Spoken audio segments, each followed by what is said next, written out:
ইসলামুল sir, নরোত্তম sir, সুয়েল sir এবং ছাত্রছাত্রীরা, আজকে কত তারিখ? 10 ডিসেম্বর, হয় না? আজকে কি দিবস? শহীদ দিবস। আসামে শহীদ দিবস হিসেবে পালন করা হয় 10 ডিসেম্বর তারিখ।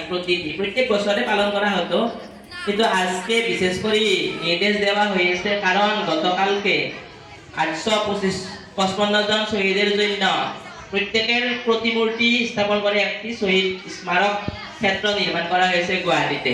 সবাই নীরবে থাকো, শুনো। তো এটার জন্য আমাদেরকে আজকে অনুষ্ঠানটা পালন করার জন্য দেওয়া হয়েছে, কারণ এই 855 জন শহীদ হয়েছিল কিসের জন্য? আসামের জন্য। যেরকম বরাক উপত্যকাতে ভাষার শহীদ হয়েছিল, কতজন হয়েছিল? ভাষা শহীদ কত তারিখ পালন করি? কেউ জানো না? 19 মে, হয় না? 19 মে কতজন শহীদ হয়েছিল? 11 জন। হ্যাঁ, 11 জন। এরকম আসামের জন্য আন্দোলন করে শহীদ হয়েছিল 855 জন। কতজন? এখানের মধ্যে বরাক উপত্যকার শহীদও আছিল। সারা আসাম মিলে 855 জন ছিল। তো ওনাদের স্মরণ করার জন্য তাদের প্রতিমূর্তি স্থাপন করা হয়েছে গুয়াহাটিতে, বড় একটা বিশাল আকারে।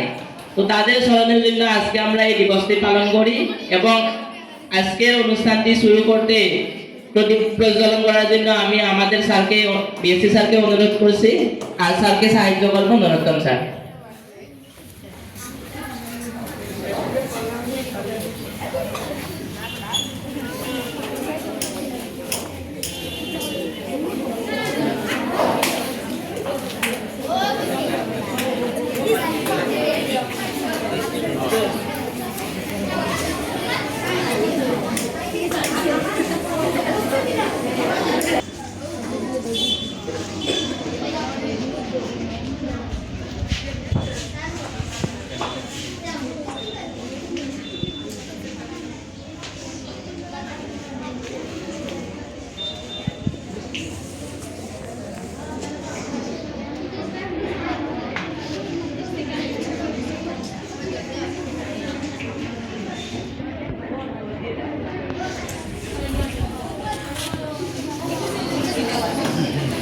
এখন সংক্ষেপে আমি কিছু কথা কইলাম কেন পালন করা হয়।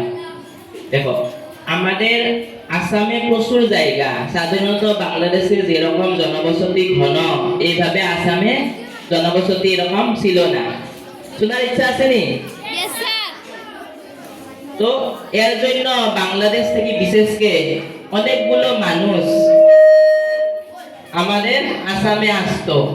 তো আসামে যখন মানুষগুলো আসতো, তখন আমাদের আসামের মানুষগুলো কি করতো, যে অন্য দেশ থেকে মানুষ আইলে আমাদের সমস্যা বাড়বো না নি? চাকরির সমস্যা, জমির সমস্যা, সব ক্ষেত্রে সমস্যা বাড়বো না কমবো?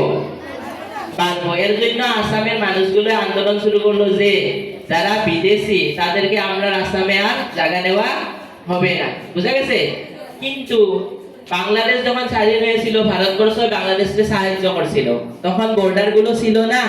বাংলাদেশের যত মানুষ আসতে চাও আসতে পারো, ভারতবর্ষ ওরকম বলছিল।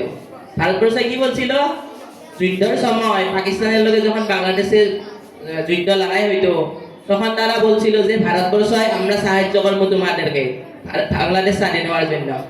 তখন অনেকগুলো মানুষ আসামে ঢুকলো, পশ্চিমবঙ্গ বা বিভিন্ন জায়গায় ঢুকলো, বিশেষ করে আসামে বেশি মানুষ ঢুকলো। ঢুকার জন্য আসামের মানুষের কি হতো, সমস্যা বাড়লো। এখানে জায়গা দেওয়া লাগলো, চাকরির জায়গা, বিভিন্ন ক্ষেত করার জায়গা দেওয়া লাগলো। তখন আসামের মানুষের আন্দোলন শুরু করলো যে না, কেবল আমরা আসামে না, অন্যান্য জায়গা তো দেও, ভারতবর্ষের অন্যান্য জায়গা বা তারারে আমরা কাছ থেকে কি করতে লাগবো, খেদাইতে লাগবো। এর জন্য আন্দোলন শুরু করলো। আর আন্দোলন শুরু করতে গিয়া এই আন্দোলনের প্রথম শহীদ হয়েছিল খড়গেশ্বর তালুকদার নামের একজন ছাত্র। কি নাম? তো তার মৃত্যুদিন আজকে। এই মৃত্যুদিনে কি দিবস পালন করা হয়? শহীদ দিবস। আর তার মৃত্যুদিনের লগে এরকম শহীদ হয়েছিল 800 কতজন? 55 জন, 855। তো তাদের স্মরণে এই দিবসটি পালন করা হয়। আর ওই আন্দোলনের জন্য তোমরা পাইছো না, এনআরসি হয়েছে।